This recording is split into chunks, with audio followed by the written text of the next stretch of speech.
বারবার কারো কথা মনে আসলে কি হয়, এ বিষয়ে আল্লাহ কি বলেছেন? মানুষের হৃদয় এক বিস্ময়কর সৃষ্টি।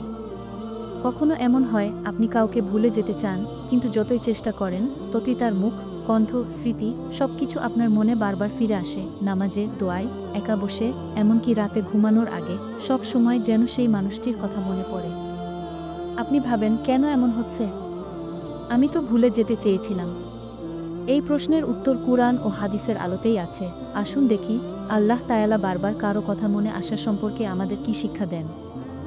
১. মন ও হৃদয়ের সব অনুভূতি আল্লাহর নিয়ন্ত্রণে। প্রথমেই বুঝতে হবে আপনার মন, আপনার চিন্তা, আপনার অনুভূতি সবকিছু আল্লাহর হাতে। কুরআনে আল্লাহ তাআলা বলেন, অর্থ জেনে রাখো, আল্লাহ মানুষ ও তার হৃদয়ের মধ্যে বাধা সৃষ্টি করেন।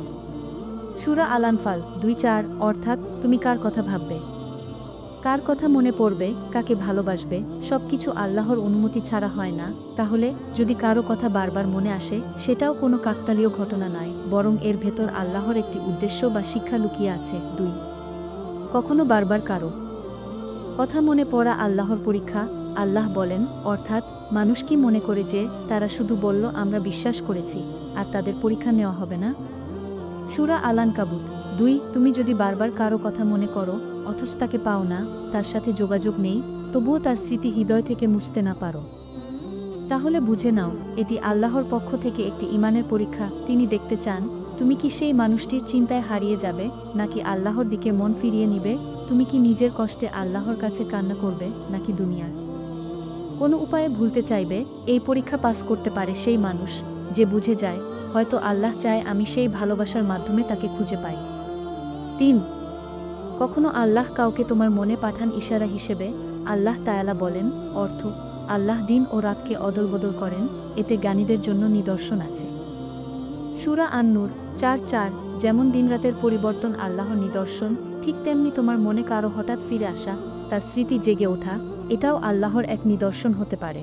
কখনো আল্লাহ কাউকে তোমার মনে পাঠান যেন তুমি তাকে দোয়ায় স্মরণ করো, তার জন্য কল্যাণ চাও, কিংবা তার প্রতি যে অভিমান জমেছে তা ক্ষমা করো। হয়তো সে মানুষটি এখন এমন এক অবস্থায় আছে যেখানে তোমার দোয়াই তার রক্ষাকারী ঢাল। তুমি না জানলেও আল্লাহ জানেন কেন তিনি তোমার মনে তাকে পাঠাচ্ছেন। ৪. আল্লাহ কখনো কাউকে মনে করান যাতে তুমি তওবার পথে ফিরে আসো। অনেক সময় কোনো মানুষ আমাদের জীবনে আসে, আমাদের ভেতরে ভালোবাসা, আশা, আনন্দ জাগায়, তারপর কোনো একদিন সে চলে যায়। তখন আমরা কষ্ট পাই, একা অনুভব করি এবং বারবার তার কথা মনে পড়ে। আল্লাহ বলেন, অর্থাৎ আমি তোমাদের পরীক্ষা করি ভালো ও মন্দ উভয় মাধ্যমে। সূরা আল-আম্বিয়া ৩:৫। তাহলে কখনো বারবার কারো কথা মনে পড়া আল্লাহর এক শিক্ষা। তুমি যেন বুঝতে পারো কোনো মানুষ নয়, কেবল আল্লাহই স্থায়ী ভালোবাসা ও শান্তির উৎস। তুমি যাকে মনে করছো হয়তো সে এখন তোমার জীবনে নেই, কিন্তু আল্লাহ চায় তুমি সেই শূন্যতার মাঝেও আল্লাহকে ভালোবাসতে শেখো। ৫.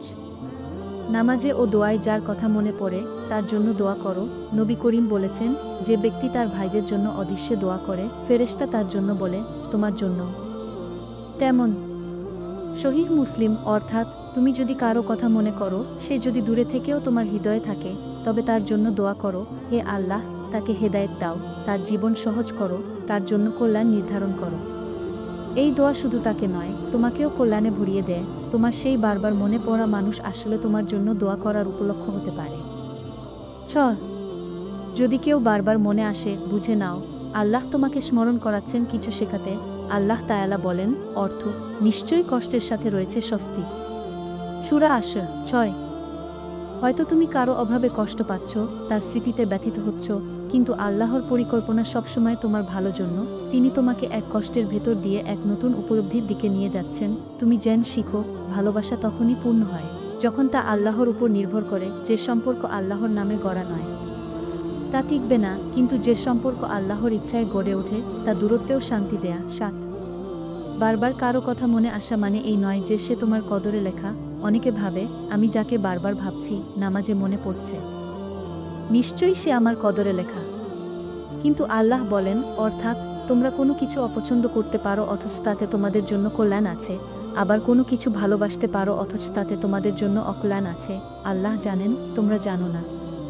সূরা আল-বাকারা ২:১-৬। তুমি যাকে মন থেকে ভালোবাসো, আল্লাহ জানেন সে তোমার জন্য কল্যাণকর কিনা। তুমি শুধু যা দেখছো তাই জানো, কিন্তু আল্লাহ জানেন ভবিষ্যতের পরিণতি। তাই যদি বারবার কারো কথা মনে পড়েও আল্লাহ মিলন না ঘটান, তবে বিশ্বাস রাখো, তোমার জন্য আরও ভালো কিছু তিনি লিখে রেখেছেন। ৮ আল্লাহর দিকে মন ফিরিয়ে নাও, তিনি হৃদয়ের আরামদাতা। শেষ পর্যন্ত আল্লাহ বলেন, অর্থ জেনে রাখো, আল্লাহর স্মরণেই হৃদয় প্রশান্ত হয়।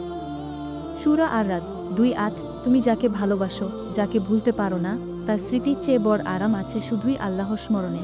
যখন তুমি সেজদায় পড়ে আল্লাহকে বলো, হে আল্লাহ, আমি কাউকে ভুলতে পারছি না, তুমি আমার মনকে শান্ত করো, তখন ফেরেশতারা তোমার সেই কান্নাকে আরশে পৌঁছে দেয়। শেষ কথা, বারবার কারো কথা মনে পড়া কোনো দুর্বলতা নয়, বরং এক ধরনের মানবিক অনুভূতি। তবে এটাকে সঠিক পথে ব্যবহার করতে হয়। তুমি যদি সেই মানুষটাকে ভালোবাসো, তাকে নিয়ে দোয়া করো, আল্লাহর কাছে কল্যাণ চাও, কিন্তু তার ভালোবাসার ভেতর যেন আল্লাহকে না হারাও, কারণ আল্লাহই সেই ভালোবাসার মালিক। তুমি যাকে এত ভালোবাসো, তাকেও তিনি সৃষ্টি করেছেন, তাহলে কেন না সরাসরি তার প্রেমে মন দাও। সংক্ষিপ্ত উপসংহার, বারবার কারো কথা মনে পড়া মানে আল্লাহ তোমাকে কিছু শেখাতে চান। এটি হতে পারে পরীক্ষা, ইশারা বা একটি অসমাপ্ত দোয়ার স্মরণ। তোমার কাজ হলো সেই চিন্তাকে আল্লাহর দিকে ফেরানো এবং বলো, হে আল্লাহ, যদি সে আমার জন্য কল্যাণকর হয়, তাকে আমার কদরে লিখে দাও, আর যদি না হয়, আমার মনকে তোমার ভালোবাসায় পূর্ণ করো। তখন দেখবে, যার স্মৃতিতে তোমার মন কেঁদেছে, সেই স্মৃতি একদিন তোমাকে আল্লাহর আরও কাছে নিয়ে যাবে।